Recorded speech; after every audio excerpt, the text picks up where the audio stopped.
আমরা যে হাত উঠাই এই কাজের গুরুত্বটা আসলে কি?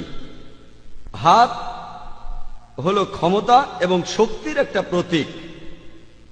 যখন মুসলিমরা আমরা সালার সময় হাত উঠাই, এটা আসলে তিনটা বিষয়কে নির্দেশ করে। প্রথমটা, আমরা আল্লাহর কাছে নিজেকে সমর্পণ করি, আমাদের হাত উপরে তুলে আমরা এই কথাটাই বোঝাচ্ছি, এ কথাই বলতে চাচ্ছি, হে আল্লাহ আমি নিজেকে সমর্পণ করলাম। যেমন আমরা কাউকে সারেন্ডার করতে চাইলে বলি হ্যান্ডস আপ, যেমন পুলিশ বলবে হ্যান্ডস আপ কোনো ডাকাতের উদ্দেশ্যে, তাকে আত্মসমর্পণ করতে বলা হচ্ছে।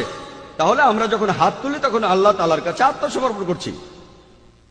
আর এছাড়াও আমরা যখন হাত তুলছি এটা আরো বোঝায় যে আমরা আল্লাহর মহত্বকে প্রচার করছি আমাদের কাজ আর মুখের কথা দিয়ে, আল্লাহু আকবার, আল্লাহ সর্বশক্তিমান।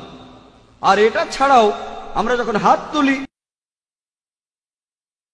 তারপর বুকের কাছে এনে ভাঁজ করি, আমরা এখানে একটা সিগন্যাল দিচ্ছি যে আমি আমার পিঠটা দিয়েছি যাবতীয় জাগতিক বিষয়ের দিকে, আর আমি সবকিছু ত্যাগ করেছি যাতে করে আমি আল্লাহ তাআলার ইবাদতে মনোযোগ দিতে পারি। আশা করি উত্তরটা পেয়েছেন।